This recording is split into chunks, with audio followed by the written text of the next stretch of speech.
The purpose of this video is to provide practitioners with an introduction to taking a person-centered approach when negotiating effective and measurable goals with service users that will help them experience meaningful change in their lives. This approach enables us to focus on what matters most to a person and what will make a significant difference to their health and well-being. It helps us turn broad aims into smaller, incremental steps. But why are goals so important in the first place? Generally speaking, setting goals are thought to enable individuals to plan for their future, generating a sense of hope and increased motivation. But demand is growing from all those who care about effective practice for a shift in focus towards achieving more agreed, meaningful goals and demonstrable outcomes. With the person-centered approach, a person has more meaningful connection to their goal because it remains relevant to their hopes and dreams. Progress can be measured more reliably if goals are more closely connected to feelings and what someone wants to do. Sometimes, a person's long-term goals are reduced to a list of specific, disconnected, short-term actions, even when no single solution is capable of resolving the problem. People can end up discontinuing the prescribed course of action because they lose sight of its relevance or because they don't enjoy an activity. They might also treat these actions like a checklist, completing them in the short term, but without making meaningful progress towards long-term change. Keeping a person's long-term aims at the heart of each successive short-term goal without always tying it down to specific actions requires some thought, but it leads to a more relevant and responsive intervention plan and ensures that individuals have a voice about what matters to them. When taking a person-centered approach, a goal needs to balance the person's aspirations with achievability by providing opportunities for success along the way, even if the final destination is never reached. The goal should be rooted in what the individual wants and needs to achieve. This is identified through discussion with the person about the things most important to them in their life, and by negotiating the way forward while staying within the practitioner's scope of practice. Meeting the goal will involve the individual making choices, problem-solving, and finding what works for them. When turning broad aims into smaller goals, it is now being recommended that practitioners do not set specific targets or objectives which might raise a person's stress levels. Instead, they should measure a person's learning or progress towards change. This technique has proven effective when people are unsure what they need to do. It involves measuring changes within the person, their feelings, attitudes, and behaviors, rather than solely their outward actions, prioritizing steady progress towards their goals over any of the specific actions they may complete. These goals also include negotiated levels of support to maximize the chance of success. Aspirational goals are so much more achievable when the appropriate support is provided. Successfully constructing person-centered goals with somebody should be achieved through negotiation. Firstly, negotiate 3 or 4 key issues. These should encompass the things that are most important for the person's health and well-being, and use wording that makes the most sense to the person.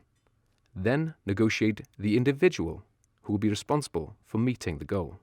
This will typically be the person themselves, but could also be somebody in a position of support, such as a family member or support worker.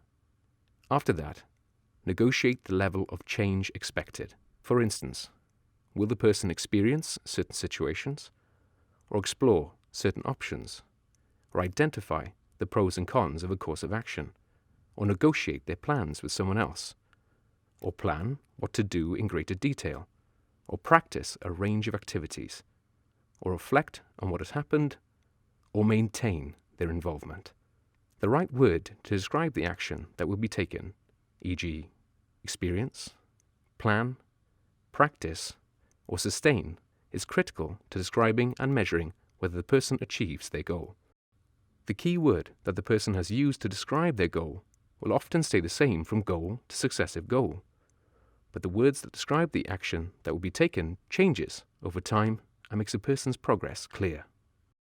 Next, negotiate any support. Identify the level of support and assistance that can be provided by specific individuals or teams, whether this is physical, psychological, practical, or medical, and consider supporting the person by agreeing where the change will take place. Finally, negotiate a time frame. This could be weeks, months, or even days, depending on what is realistic for the individual and the scope of their needs. This is agreed last, so that the time can comfortably accommodate the scale of the goal. Setting a goal with somebody and writing it down in a clear and effective way are two different skills, however.